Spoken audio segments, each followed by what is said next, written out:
pessoas do bem, tudo bem com vocês? Espero que sim. Eu sou Samira Reinhardt, professora de língua portuguesa aqui com o Português do Bem. Gente, nós vamos falar agora sobre tempos verbais do modo indicativo. Mas antes eu vou pedir a vocês que curtam o vídeo, inscrevam-se e compartilhem.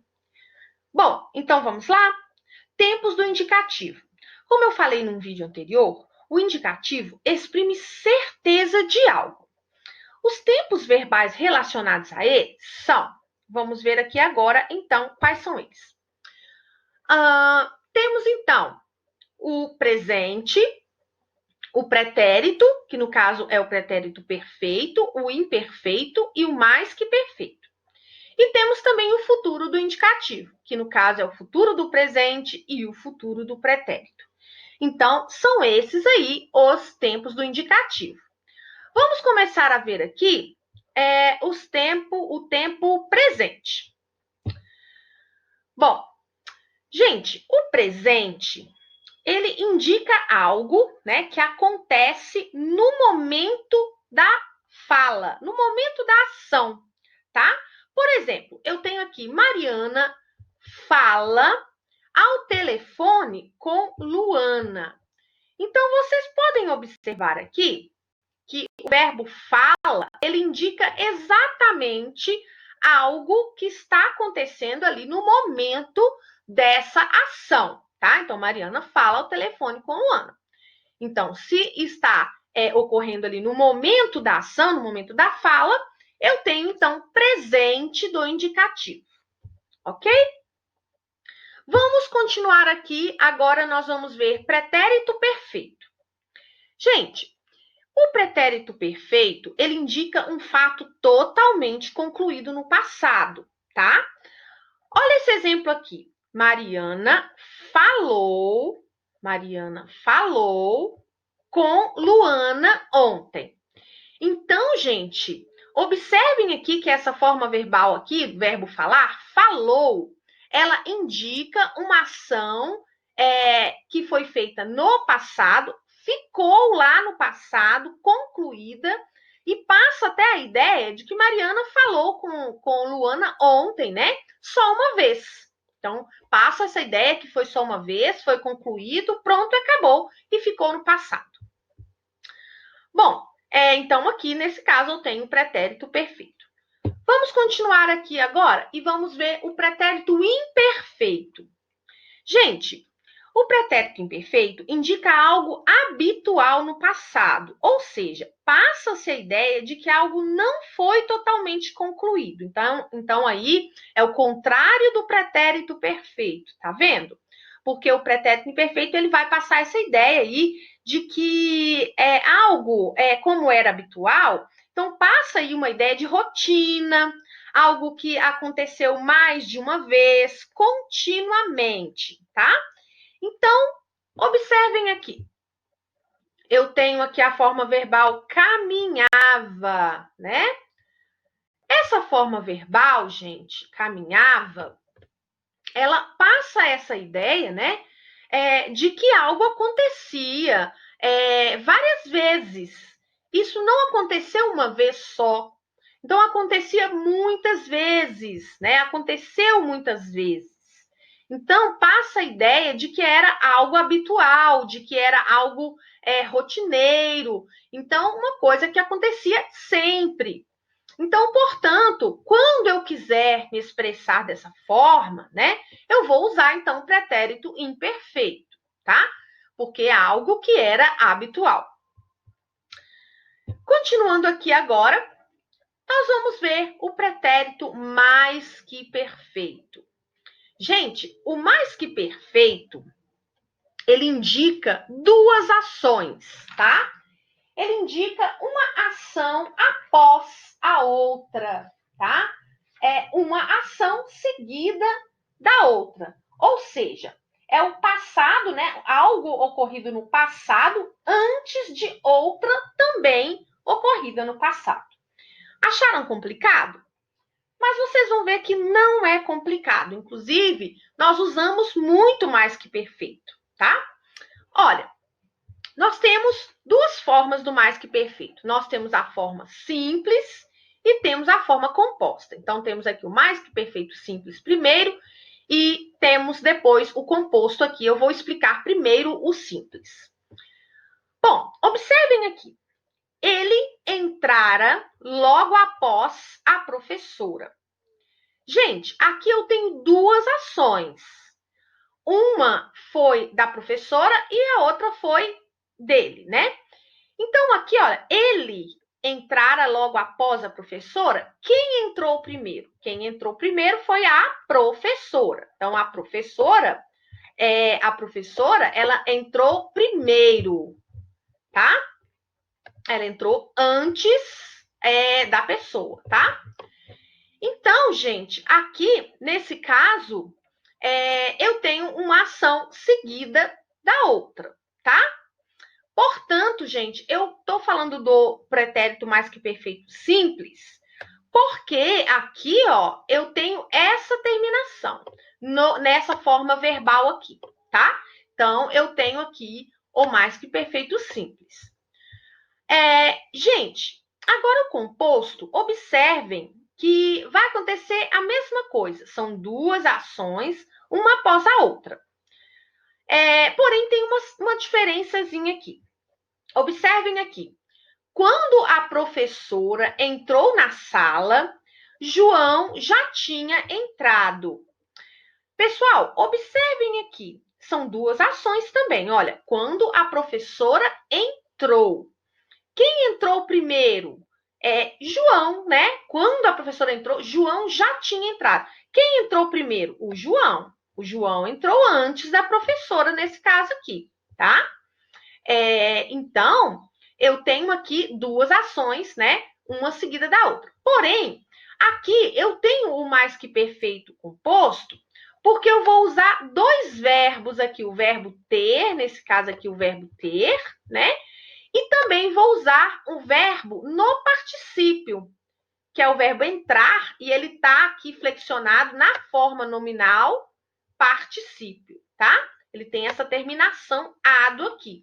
Eu já expliquei isso em um vídeo anterior, tá? Caso vocês ainda tenham dúvida nisso, vocês podem assistir a esse vídeo aí que eu explico as formas nominais do verbo. Mas aí, então, gente, eu tenho esses dois verbos aqui, essas duas formas verbais, elas estão agindo juntas. Elas estão juntas aí, tá? Então, portanto, eu tenho uma forma composta, do mais que perfeito.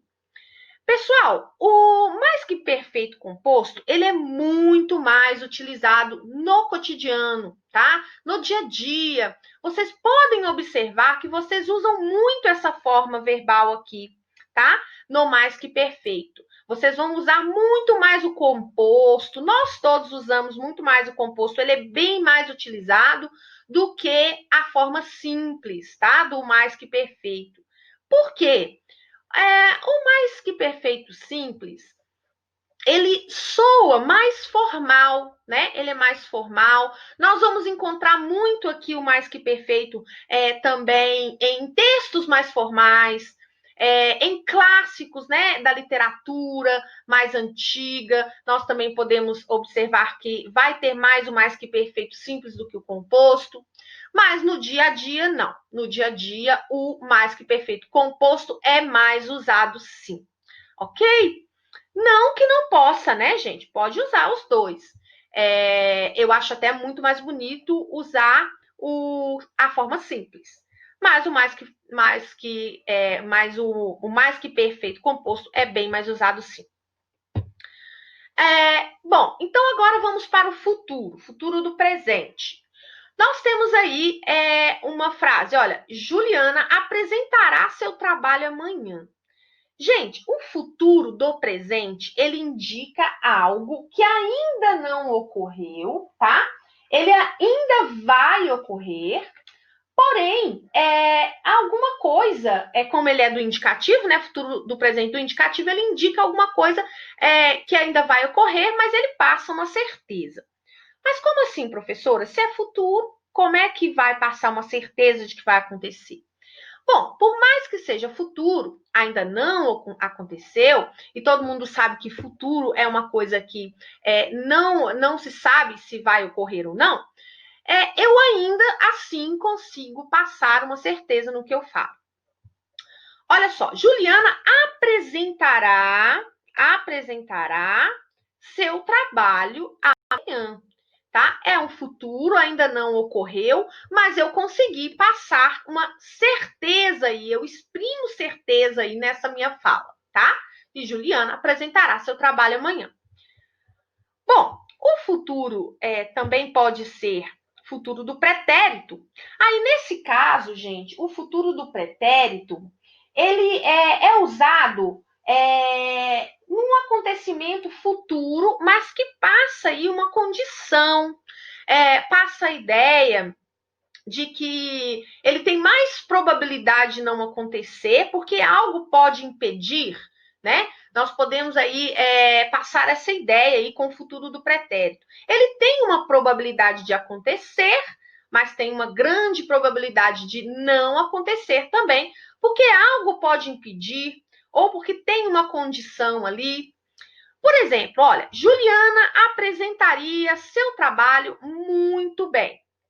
Eu tenho também duas formas do pretérito, do futuro do pretérito, tá? Eu tenho a forma simples, tá? E tem também a forma composta também, tá? Tenho essas duas formas aí. Mas aí vocês podem observar, né? Que o verbo apresentaria, ele passa uma ideia, né? De que algo poderia ocorrer, mas pode também não ocorrer, tá? Eu tenho essa terminação aqui, ó, nesse verbo, olha, ela apresentaria o seu trabalho. Então, passa a ideia de que algo pode ocorrer, mas tem uma probabilidade de não ocorrer também. Bom, vamos para a forma composta aqui. Juliana teria apresentado o trabalho muito bem. Aí aqui, ó, eu usei também o verbo ter, né?